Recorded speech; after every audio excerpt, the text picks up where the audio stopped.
François Fillon, je lui dis, mais pourquoi tu vas au groupe Bilderberg? Parce qu'il est rentré, il a été agréé par le groupe Bilderberg, de même que son ami Alain Juppé l'année d'après.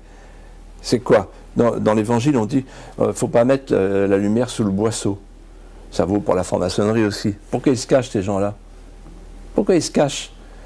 Il vous a répondu quoi? Et il m'a répondu, incroyable la réponse, il m'a dit, que veux-tu, c'est eux qui nous gouvernent.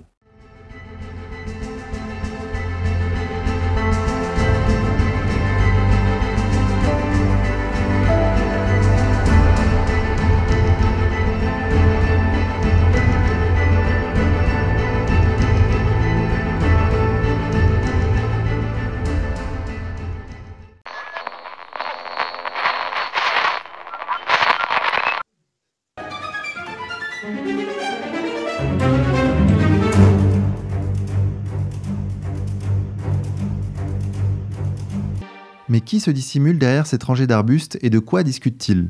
Cette année, le Bilderberg accueille 124 participants, parmi lesquels José Manuel Barroso, ancien président de la Commission européenne et qui travaille actuellement pour Goldman Sachs, Mark Carney, gouverneur de la Banque d'Angleterre, François Gaudeman du think tank libéral Institut Montaigne, Jared Cohen, président de Jigsaw, le think tank de Google, Reid Hoffman, cofondateur de LinkedIn, Henry Kissinger, Zanny Minton-Beddoes, rédactrice en chef de la revue The Economist, Satya Nadella, directeur général de Microsoft, Jens Stoltenberg, secrétaire général de l'OTAN, ou encore Martin Wolf, chef économiste du Financial Times.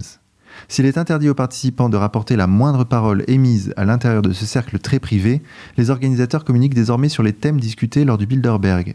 Ainsi, nous savons qu'à l'intérieur de cet hôtel est discuté l'avenir de l'Europe, le futur du capitalisme, le Brexit, le changement climatique ou encore les réseaux sociaux comme armes. Le Bilderberg, ce n'est donc pas une théorie du complot, il existe bel et bien, vous venez de le voir. Sa création est liée à l'OTAN et à la CIA, ça aussi c'est un fait. Alors c'est quoi le Bilderberg? Eh bien ce sont des hommes et des femmes qui concentrent beaucoup de pouvoir entre leurs mains, économiques, politiques, médiatiques, et qui se réunissent chaque année en catimini, sans que rien n'en sorte, et sans d'ailleurs que cela ne mobilise beaucoup de monde. Quelques manifestants, vous l'avez vu, et surtout, j'insiste, pas du tout de journalistes pour nous informer sur cet événement. Ce qui est très étrange. Pourquoi les médias regardent-ils ailleurs? Alors bien sûr, le Bilderberg nous explique qu'il n'y a rien à voir, qu'il ne se passe rien d'important à ces réunions. Des discussions, des balades, c'est pratiquement le Club Med. Mais si c'était le cas, pourquoi tant de secrets autour de ces réunions? Et surtout, de moyens déployés pour le garder? Peut-être parce qu'au contraire, il s'y dit et s'y décide des choses qui nous concernent au plus haut point. Macron, invité au Bilderberg en mai 2014, ministre de François Hollande 3 mois plus tard, en août 2014. Christine Lagarde, invitée au Bilderberg en 2010, directrice générale du FMI en 2011.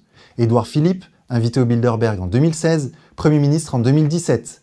Margaret Thatcher, invité au Bilderberg en 1975, Premier ministre de Grande-Bretagne en 1979.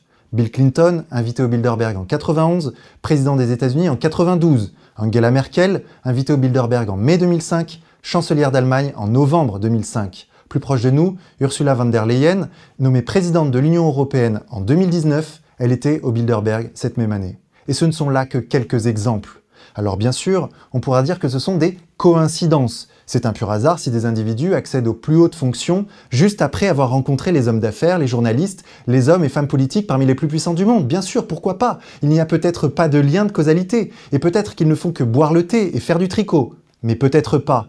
Peut-être, et ce n'est qu'une hypothèse, que nos dirigeants s'organisent tout simplement pour se maintenir au pouvoir et pour que leur ligne politique se perpétue. Une ligne atlantiste, néolibérale, pro-européenne. Peut-être que lors de ces réunions d'où rien ne filtre, ils se rencontrent, planifient leur maintien au pouvoir et se cooptent. Est-ce si aberrant que cela? Est-ce complotiste que de dire cela? Moi je pense que c'est croire le contraire qui est aberrant.